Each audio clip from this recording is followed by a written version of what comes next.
श्री गुरु श्रीयुता पदकमलं श्री गुरून् वैष्णवंश्च श्रीरूपं साग्रजातं सहगणा रघुनाथान्वितं तं साजीवं सद्वैतं सवधूतं परिजन सहितं कृष्ण चैतन्य देवं श्री राधा कृष्ण पदान् सह गणा ललिता श्री विशाखान्वितं च ॐ अज्ञानातिमिरन्दस्य ज्ञानञ्जनशलाकया चक्षुरुन्मिलितं येन तस्मै श्री गुरुवे नमः। श्री गुरुचरणं वन्दे रमणपृष्ठाय भूतले रूपानुगा भक्तिदां च कृपामूर्तिं नारायणम् श्रीकृष्णा लीलाकथने सुदक्षं औदार्य मधुरं गुणश्चायुक्तं वरं वरेण्यं पुरुषं महन्तं नारायणं त्वं शिरसा नमामि। नमो विष्णुपदाय कृष्णपृष्ठाय भूतले श्रीमते भक्तिवेदांता स्वामी ती नामिने नित्यानंद नमस्तुभ्यं प्रेमानंद प्रदायने कलौ कलशानाशाय जानवापदे नमः। श्री चैतन्य मनोभीष्टं स्थापितं येन भूतले स्वयं रूपा कदा मह्यं ददाति स्वपदान्तिकम्। सर्वप्रथम अपने दीक्षा गुरु नित्य लीला प्रविष्टा ओम विष्णुपाद परमहंसा परिवकाचार्य स्तोत्र सत श्री श्रीमद् भक्ति वेदांता नारायण गोस्वामी महाराज जी की चरण कमलों में अनंत कोटि दंडवत प्रणाम अर्पण करती हूँ।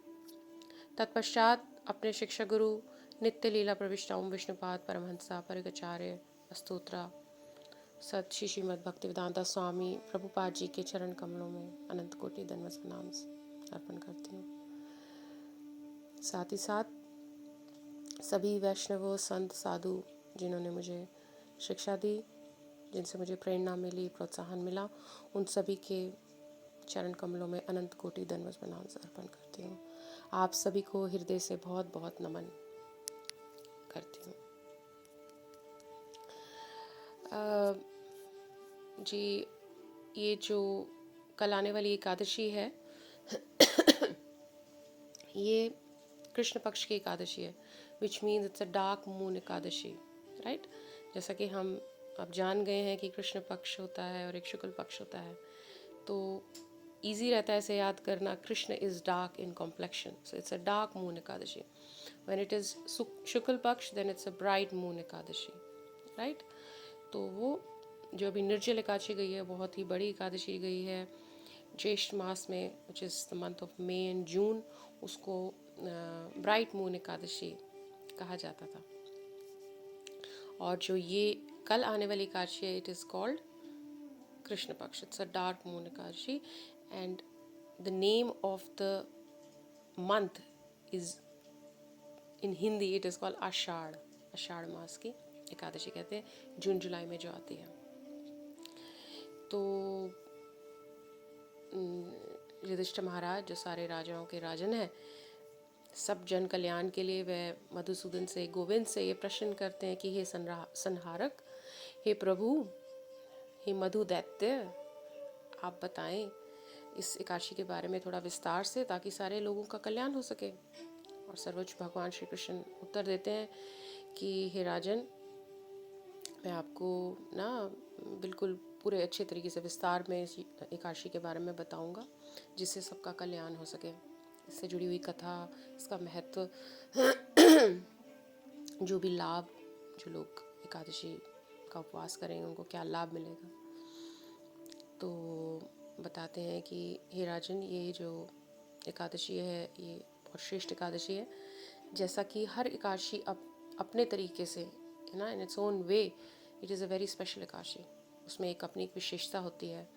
हर एकादशी को का उपवास करने को कहा गया है शास्त्र में। इसीलिए कोई एक हम एकादशी का संकल्प लेके एक ना साल के लिए कोई संकल्प ले ले और एकादशी का व्रत का उपवास करें या पालन करें, ऐसा नहीं होता है। हमको हर एकादशी का उपवास करना है, क्योंकि ये एक नित्य आत्मा का व्रत है। और वैसे भी अगर आप एक भौतिक स्तर पर देखें ना, फ्रॉम द मटेरियल एस्पेक्ट, हमारे कितने प्रकार के हमने पिछले जन्मों में पाप किए हुए हैं जो हमें पता भी नहीं, प्रारब्ध है। तो कौन सी एकादशी रखने से क्या लाभ हो, कौन सी एकादशी रखने से किस प्रकार के पाप नष्ट हो, है ना, तो हमें नहीं मालूम, इस बात का ज्ञात नहीं हम पिछले जन्मों में किस प्रकार के पाप कराए हैं। तो इसीलिए हमको हर एकादशी व्रत का पालन करना है। ये तो एक मैं बेसिक लेवल पे बता रही हूँ।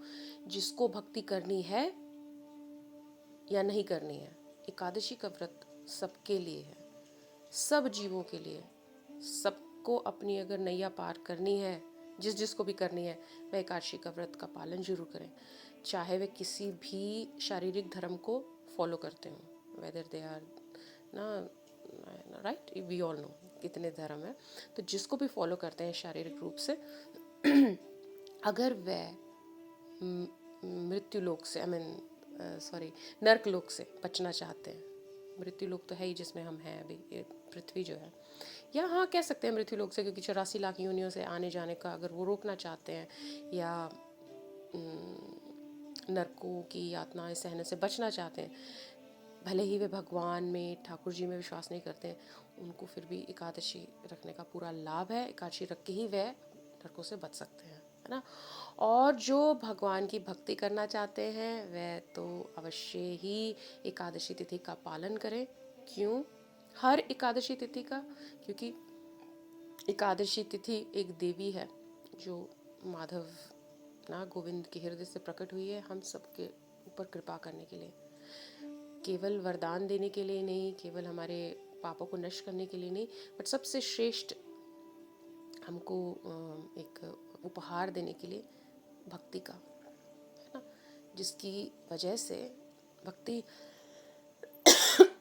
सॉरी भक्ति में अभाव है, इसीलिए हम यहाँ इस दुनिया में भटक रहे हैं। इसीलिए हम हर जगह प्रेम चाह रहे हैं जहाँ से हमको मिलने वाला नहीं है, या मिलेगा भी तो कुछ समय के लिए। तो वह भक्ति हमें भक्ति देवी, एकादशी देवी प्रदान करती हैं जब हम एकादशी का उपवास रखते हैं, ठीक है। तो इसीलिए हर एकादशी अपने में एक श्रेष्ठता रखती है, हर एकादशी की एक अपनी महत्वता होती है। और ये एकादशी जो है, ये श्री गोविंद युधिष्ठिर महाराज को बता रहे हैं कि हे युधिष्ठिर, हे राजन, ये जो भी इस एकादशी व्रत का पालन करेगा वो कितने प्रकार के पापों से मुक्त हो जाएगा, असीम प्रकार के पापों से मुक्त हो जाएगा, है ना। अब इसके पीछे जुड़ी हुई जो कथा है वह ये है कि अलकापुरी करके एक राज्य था, जिसके राजा के जो नाम था वो कुबेर था, राइट।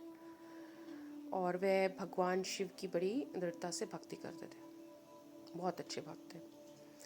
उन्होंने एक अपने अंडर ना एक नौकर रखा था, जो उनकी एक माली कह लीजिए आप, जिनका नाम हेम माली था। हेम माली के नाम से वे जाना जाते थे। और उनको उन्होंने वह सेवा दी हुई थी, एज अ माली नियुक्त किया हुआ था कि भाई जब भी सुबह सुबह उनको ना फूल चाहिए, पुष्प चाहिए चढ़ाने के लिए शिव जी की आराधना के लिए, क्योंकि वो बहुत दृढ़ता से करते थे अपनी भक्ति। उनको समय से हर चीज़ ना अपनी स्तुति करने के लिए, आराधना करने के लिए शिव जी की सब समय से उनको चाहिए था, मतलब वो चाहते थे कि सारा प्रबंध होके रहे। तो इनको जो ड्यूटी अलॉट कर रखी थी वो क्या थी कि पुष्प लेकर आने हैं और इस समय तक लाने हैं, क्योंकि उन्होंने शिव जी की पूजा करनी होती है इस समय तक। तो एक दिन की बात है कि ये जो हेम माली थे, है ना, ये क्या थे कि ये इनकी बहुत आसक्ति थी अपनी पत्नी के प्रति, और इनका ध्यान और कहीं लगता ही नहीं था किसी भी कार्य में। तो एक दिन की बात है जब वे शिव जी की भक्ति करने लगे, प्रार्थना या आराधना ना उनकी करने लगे। जब उनको पुष्प चाहिए थे तो उन्होंने देखा कि वहाँ पे पुष्प नहीं है और वे बड़े क्रोधित हो गए। तो उन्होंने कहा कि उन्होंने तो एक अच्छा खासा वहाँ पे ये यक्ष ना मतलब निर्धारित करा हुआ है, नियुक्त करा हुआ है इस सेवा के लिए, तो फिर फूल क्यों नहीं आए हैं। ही गॉट वेरी हाइपर, बहुत गुस्से होने लगे। और बाकी के सैनिकों से उन्होंने पूछा कि कहाँ है वह हेममालिनी, कहाँ है वह फूल जो शिव जी की पूजा के लिए चाहिए थे। तो ना तो बड़े गुस्से में उन्होंने बोला कि तुम जाओ और देख कर आओ कि ये कहाँ है हेममालिनी, क्या वजह है कि वह मतलब किस कारणवश वह समय पे पूजा के समय यहाँ पर नहीं उपस्थित हो पाया फूलों के साथ। तो अब उनकी जो पत्नी, उनका नाम स्वरूपावती था, हेममालिनी की पत्नी की बात बता रही हूँ मैं, जो उनके नौकर थे। तो वो जैसे कि मैंने बताया कि वो बहुत ही ज़्यादा उनके टूवर्ड्स काम मुक्त थे, आकर्षित थे। तो वे फूल तोड़ने तो गए शिव जी की पूजा के लिए, मगर राजा के पास आने की बजाय वे अपनी पत्नी के पास ही घर लौट गए और उनके साथ आनंद विहार करने लगे। अब जब ये सैनिक इन्होंने जो भेजे, इन्होंने पता लगाया, तो इनको पता लगा कि ये तो मतलब अपने सेवा करने की बजाय अपने घर गया हुआ है, अपनी पत्नी के साथ में है। तो वे जो सैनिक थे वे वापस गए और उनको राजा को बताया, अलकापुरी के राजा को, कि भाई हे राजन, ऐसे ऐसे आपके जो हेमामालिनी जो सेवक हैं वे इस तरीके से अपनी पत्नी के साथ में हैं और इस वजह से वे नहीं आ पाए, है ना, आपके पास सेवा के लिए वे उपस्थित नहीं हो पाए, वे भूल गए ना, इतने ज़्यादा वे गृहस्थ थे काम से, अपनी पत्नी के मोह से। तो जो राजा थे वो तो बहुत क्रोधित हुए। उन्होंने कहा अपनी पत्नी की वजह से वो सेवा के लिए नहीं आए, और वो भी मेरे ही मतलब मेरा निर्देश था उनको, मैंने उनको नियुक्त किया हुआ था और शिव जी की मेरे को पूजा करनी होती है, मुझे ऐसे फूल चाहिए होते हैं, मतलब राजा के कहने पर नहीं आए। मतलब राजा की इन्होंने जो ड्यूटी है उनको ठीक से फॉलो नहीं करा, किसके लिए, अपनी पत्नी की वजह से। तो खैर उनको, हेममालिनी को भी पता चल गया कि ऐसे ऐसे सैनिक उनको ढूंढ रहे हैं और ये सबको पता चल गया है, राजा को भी पता चल गया है कि अपनी पत्नी की वजह से ये नहीं उपस्थित हो पाए। तो उनको फिर बुलाया गया, वो राजा के पास गए, वहाँ पे उन्होंने उनसे क्षमा मांगी कि हे राजन, मेरे से बहुत बड़ी गलती हो गई कि मैं उस समय उपस्थित नहीं हो पाया जब आपको पूजा के लिए पुष्प चाहिए थे। तो जो राजा थे बहुत ही क्रोधित थे, बहुत ही ज़्यादा गुस्से थे। तो वो उन्होंने बोला कि हेममालिनी, ये तुमने अच्छा नहीं करा ना, तुमने अपने कर्तव्य का पालन नहीं करा। हाँ, सबसे पहला कर्तव्य तुम्हारा यही था कि तुम्हें सुबह आके यहाँ पे उपस्थित होना था और फूलों के साथ पूजा के लिए, मगर तुम तो कहीं और ही अपना, तुम्हारा ध्यान लगा हुआ है, अपने पत्नी में तुम्हारा ध्यान लगा हुआ है ना, अपने पत्नी के पीछे तुमने मुझे मतलब सेकेंडरी कर दिया। उनको बहुत गुस्सा चढ़ा। तो बहुत, हेममालिनी बहुत डरे हुए थे, उनको इस बात का ज्ञान हो गया था कि अब वे बचेंगे नहीं। तो उन्होंने ना उनको श्राप दे दिया। उन्होंने कहा मैं तुम्हें श्राप देता हूँ कि तुम्हें कोढ़ हो जाए, लेप्रेसी, श्वेत वाइट लेप्रेसी होती है। तो उन्होंने उनको बोला कि तुमने इतना बड़ा अपराध करा है ना, तुम मतलब एक कहते हैं कि अपराध का ना तुम एम्बॉडीमेंट कहते हैं, तुम एम्बॉडीमेंट हो, तुमने मतलब इतना बड़ा अपराध करा, तुमको मैं ये श्राप देता हूँ ना, तुम्हें श्वेत लेप्रेसी होगी ना, कोढ़ होगी, और तुम नीचे के तलों में जाओगे, इस तल पे नहीं अब रहोगे, तुम नीचे के तल पे जाओगे और वहाँ जाके तुम्हारा जो जीवन है ना वह भयानक होगा बहुत, तुम अब अलकापुरी में नहीं रहोगे, है ना, और तुम्हारी जो बीवी है, अब तुम्हारी बीवी भी तुम्हारे साथ नहीं रहेगी, तुम अपने परिवार से अब दूर रहोगे, क्योंकि तुमने अपनी बीवी के लिए ही उसकी अटैचमेंट की वजह से, उसके काम की वजह से तुमने अपने कर्तव्य का पालन नहीं किया। तो पहले के युगों में इतना मतलब एफर्टलेसली ना मतलब श्राप दे देते थे कि अगर आपने ऐसा कर्तव्य नहीं किया तो आपको ये श्राप मिल गया, अगर आपने ऐसा कर्तव्य नहीं किया तो आपको उस तरीके का श्राप मिल गया। तो ये श्राप चलते आते हैं, कुछ ना कुछ उनका जो इफेक्ट है ना चलता आता है, चलता आता है, चलता आता है। अब वो बेचारा अलकापुरी, उसने ये भी कहा कि मुझे अपनी बीवी से मिल लेने दो, और है ना ये सब नहीं, उसको कुछ मिलने नहीं दिया। सीधा उसको वो कोड़ हो गई और उसको नीचे के तल पे भेज दिया। अब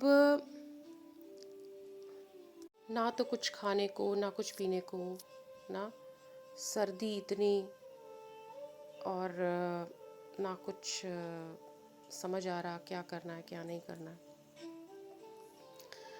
इतना कष्ट वह सह रहा, उसको रात रात तक नींद नहीं आ रही थी, इधर उधर भटकता रह रहा था। इतना भयानक जंगल था, इतना घना जंगल,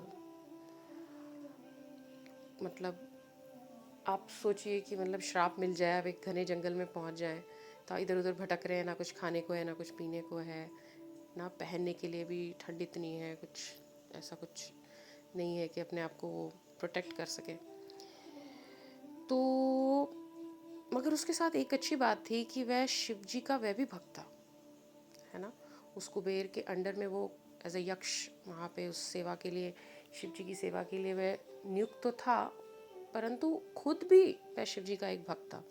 तो वह सारे तरह की ये जो कठिनाइयाँ उसके साथ चल रही थी, मगर वह क्या कर रहा था, शिव जी का नाम लेता जा रहा था, ओम नमः शिवाय, ओम नमः शिवाय, या शंभु शंभु शंभु, महादेव, हर हर महादेव ना, उनका वह नाम लेता जा रहा था।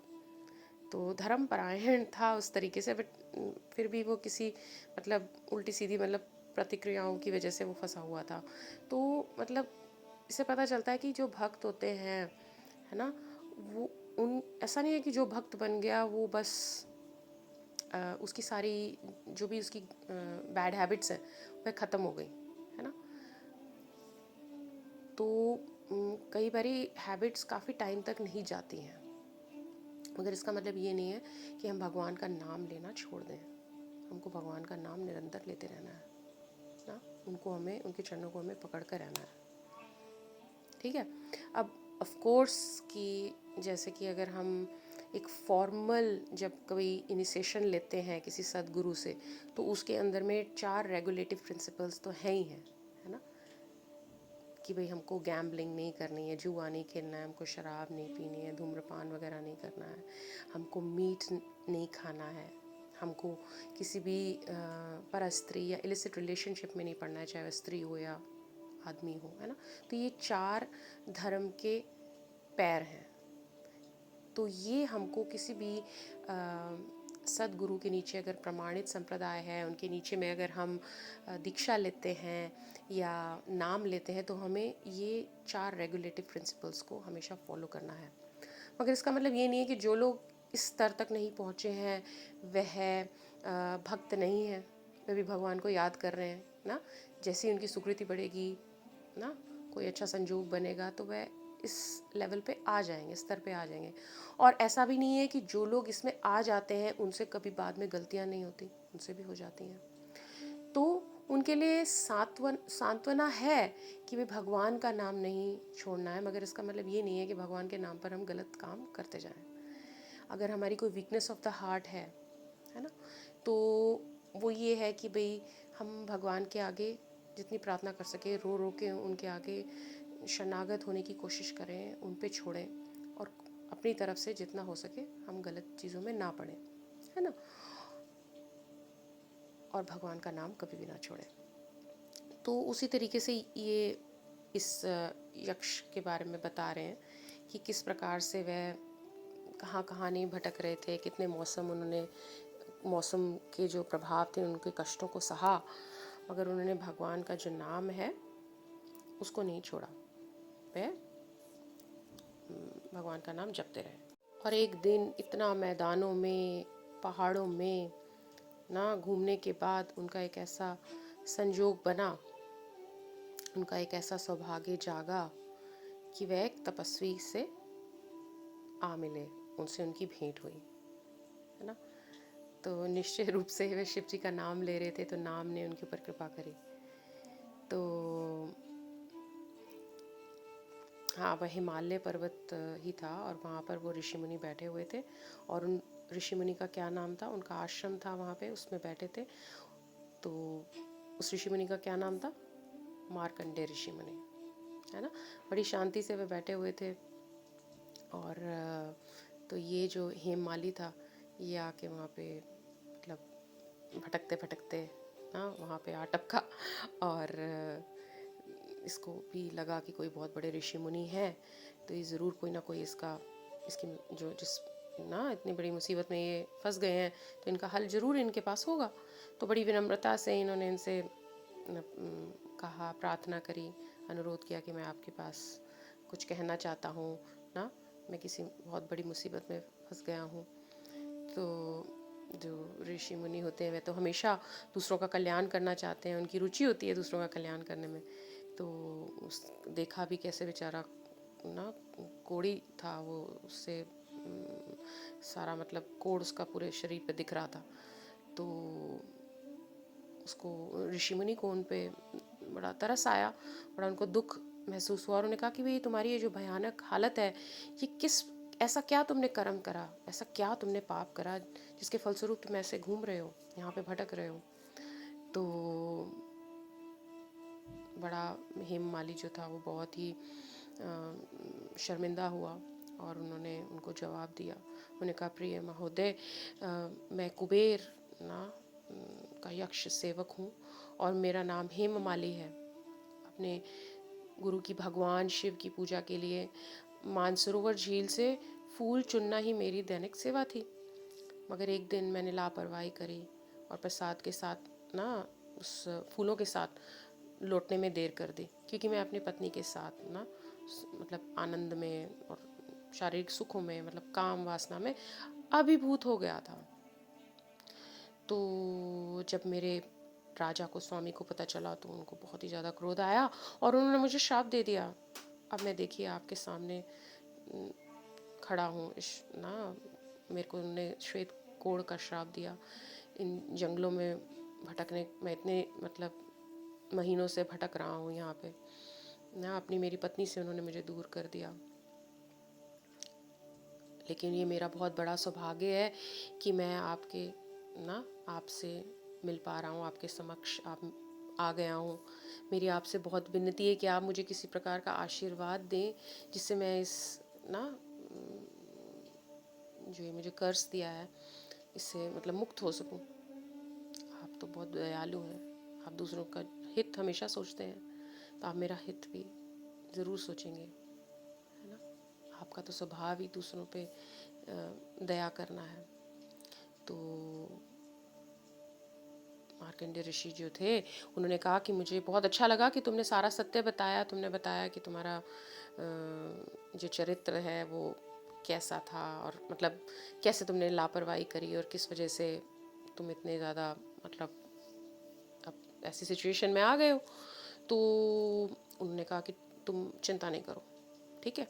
उन पर बड़ी दया आई, ने कहा तुम चिंता मत करो, ये आषाढ़ महीने में ये जो कृष्ण पक्ष की जो एकादशी है ना, ये जो आने वाली है एकादशी, इसको कहते हैं योगिनी एकादशी। इसका तुम अच्छे से श्रद्धापूर्वक पालन करो। ये जो भयंकर श्राप तुमको जो मिला है ना, तुम इससे बहुत आराम से मुक्त हो जाओगे, तुम चिंता नहीं करो।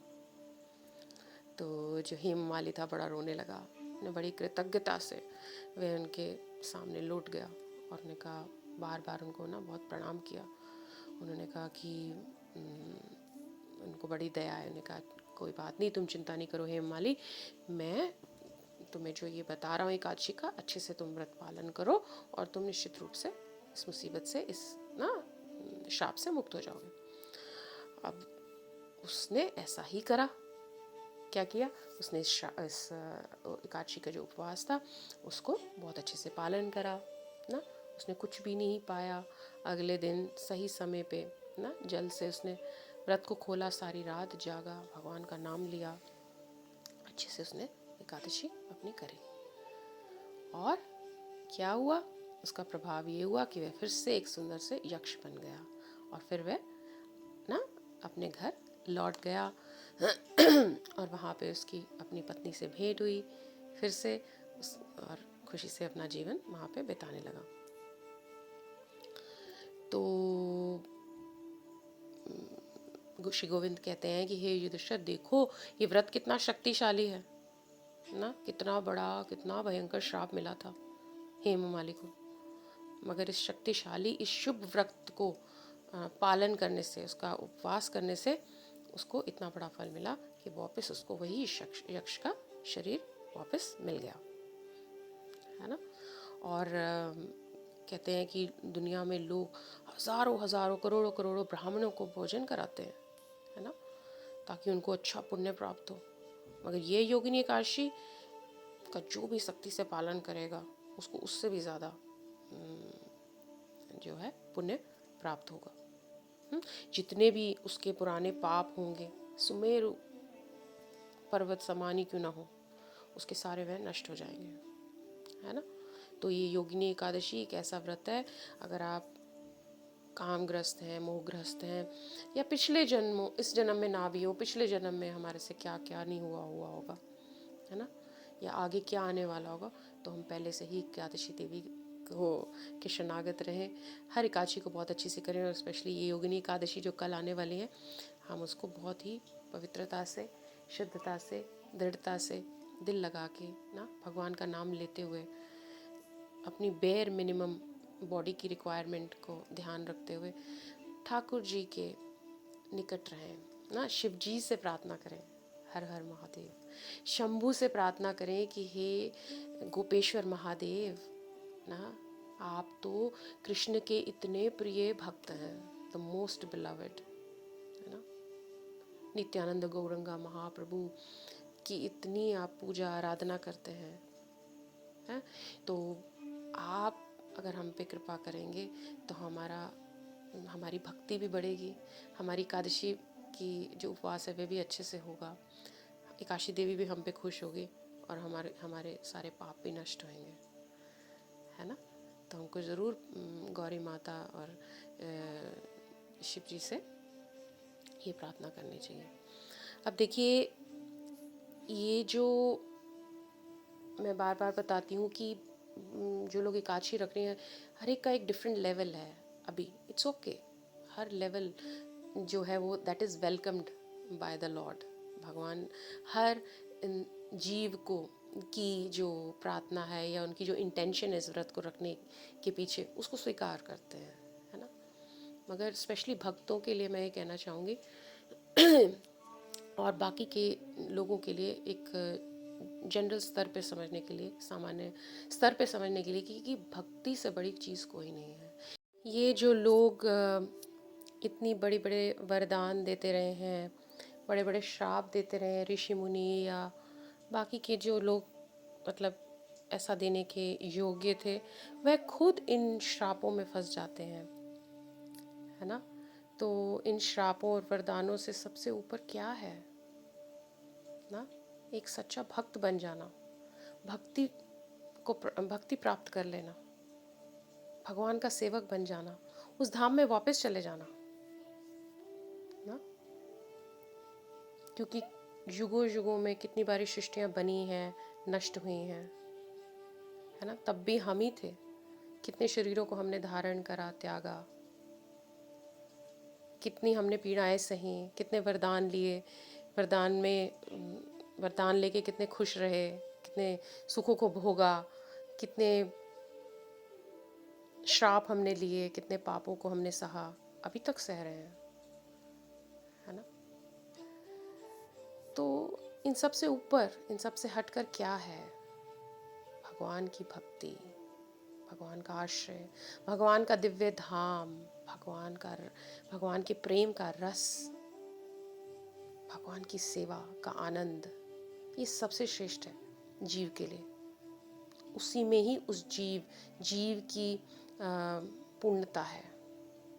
उसको जो सबसे श्रेष्ठ जो तृप्ति मिलेगी, उसकी भगवान से जुड़ने में ही है, भगवान के भजन में ही है, भगवान के प्रेम में रस में ही है, सेवा के आनंद में ही है ना।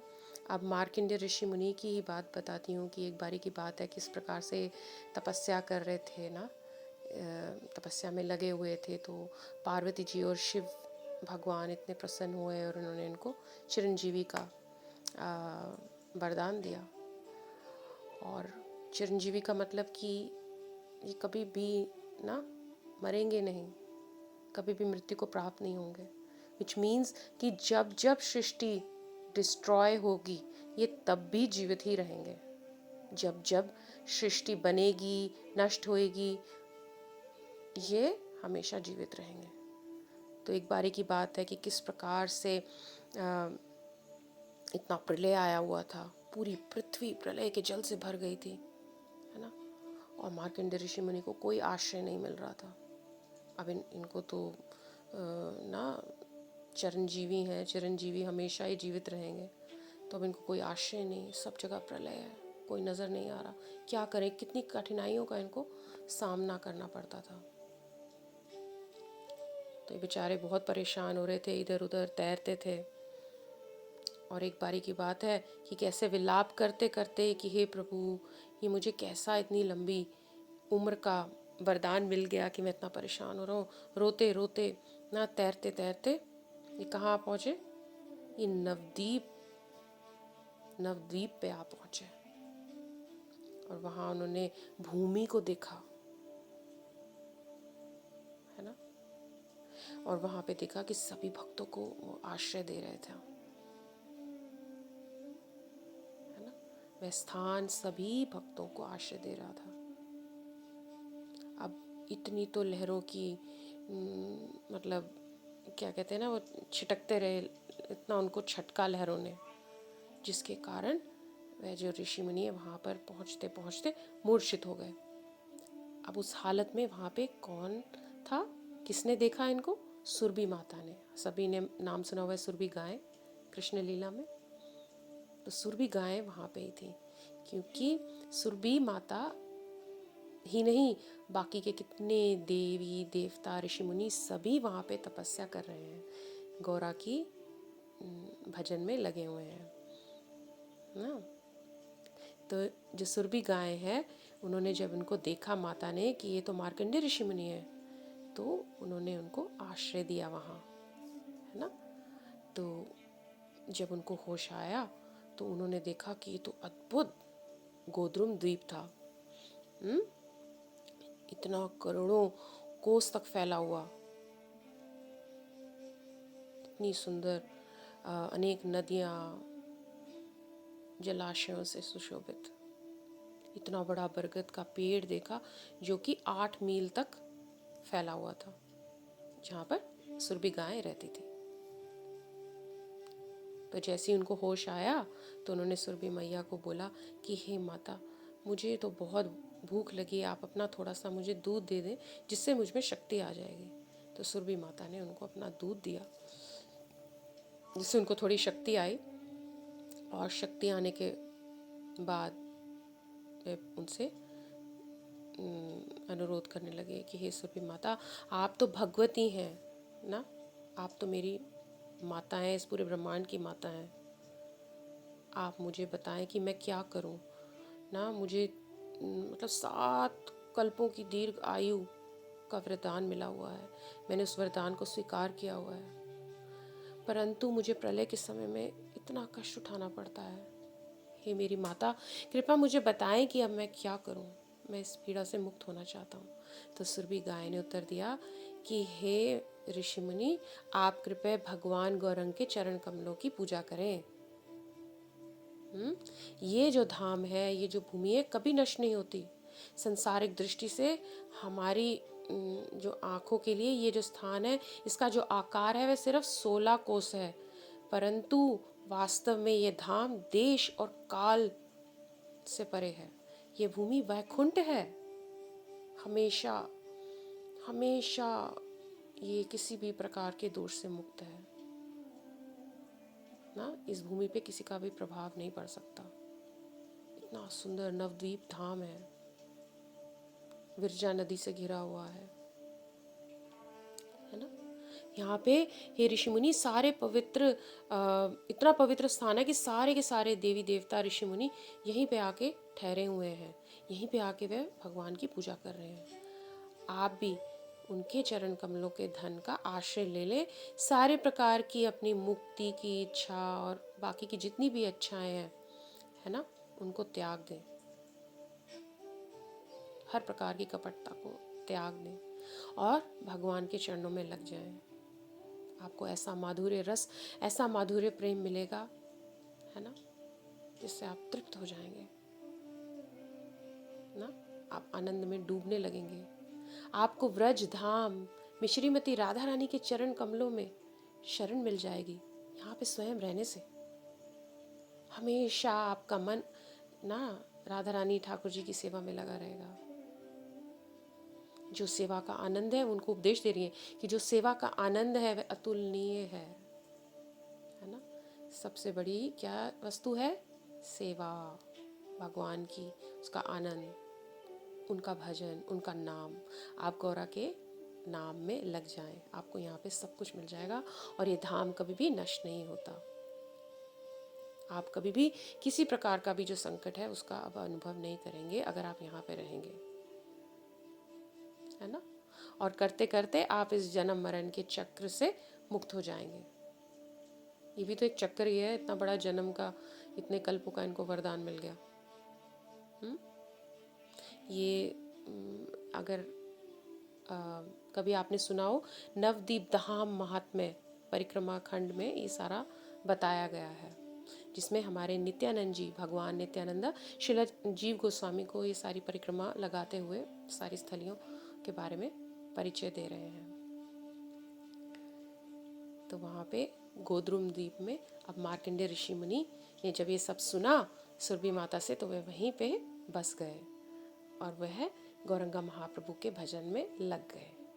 बहुत ही आनंदित हुए, खुश हुए और अब वहीं रहते हैं गोद्रुम द्वीप में अप्रकटीय रूप में। तो वहाँ वह जो स्थान है नवदीप धाम, वहाँ पे सारे ऋषि मुनि, देवी देवता सब है वहाँ पे। वाराणसी, काशी, वृंदावन, राधा कुंड, गिरि गोवर्धन और नवदीप तो है ही है, जहाँ पे गौर लीला हुई है। नित्यानंद गौरंगा महाप्रभु 545 साल पहले आए हैं।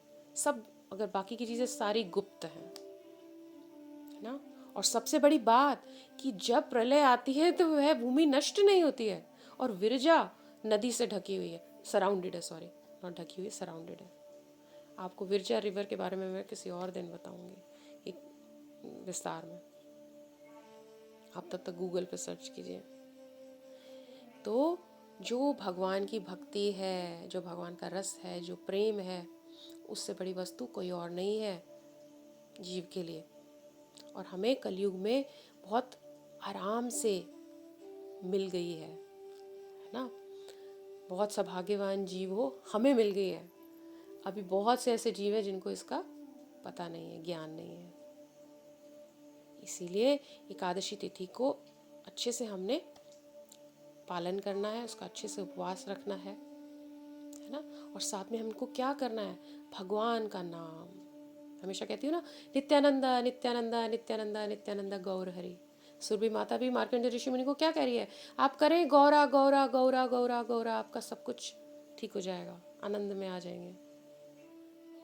तो कलयुग में खास करके गौरा का प्रेम प्राप्त करने के लिए हमको क्या करना है? नित्यानंदा नित्यानंदा नित्यानंदा गौर हरि गौर हरि गौर हरि गौर हरि, हरे कृष्ण कृष्ण कृष्ण हरे हरे, हरे राम राम राम हरे हरे। तो ऐसा आपको जप करते करते करते अपना एकादशी का दिन सारा पालन करना है, उपवास का पालन करना है ना। तो इन वरदानों, इन श्रापों से भी ऊपर हमको जाना है, भक्ति प्राप्त करनी है। ठीक है, एकादशी देवी से हमको भक्ति की मांग करनी है। तो हर बारी की तरह हमको एकादशी का जो उपवास है वो अगले दिन द्वादशी का जो भी समय निश्चित है, देश प्रदेश के हिसाब से भगवान का प्रसाद अनवाला लेके हमें उसको खोलना है ना। और हमको भगवान का नाम अच्छे से जपना है, श्रद्धापूर्वक एकादशी का पालन करना है। जो चीज़ें निषेध हैं वो हमको नहीं लेनी है ना। और हमको सबको इस एकादशी उपवास के बारे में ज्ञान देना है। इसीलिए एक दिन पहले मैं आपसे ये कथा शेयर कर दूंगी ताकि आप नए लोगों तक ये पहुंचा सकें। जो लोग नहीं भी उपवास रख रहे हैं उन तक भी पहुंचाना है, ताकि अगर वे ना भी रखें, श्रवण मात्र ही उनको कुछ ना कुछ फल ज़रूर मिलेगा, है ना। और कुछ लोग ऐसे होंगे जो कथा का श्रवण करके जिनको थोड़ा भाव आएगा कथा उपवास रखने का, और भगवान आपसे बहुत प्रसन्न होंगे अगर आप ऐसी सेवा कर पाएंगे तो। ओके, इसी के साथ कथा को विराम देते हैं। वांछकल्पा तरुभ्यश्च कृपा सिंधुभ्यैव च पतितनां पावनेभ्यो वैष्णवेभ्यो नमो नमः। वृंदाय तुलसी देव्याय प्रियाय केशवस्य च कृष्ण भक्ति प्रदे देवी सत्यवती नमो नमः। जय Shri Radhe. Nitai Gauranga, Nityananda Gauranga, Nitai Gauranga, Nitai Gauranga,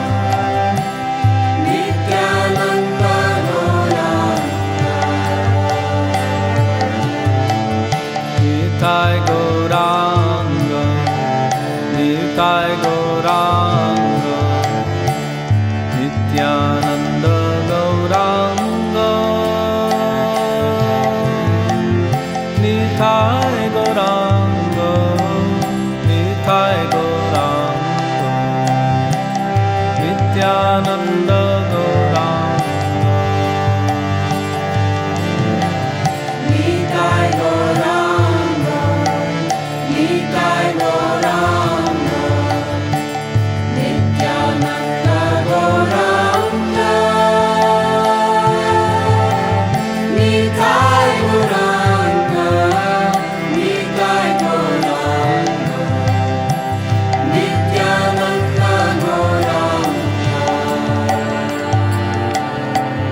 Nitai Gauranga, Nitai Gauranga,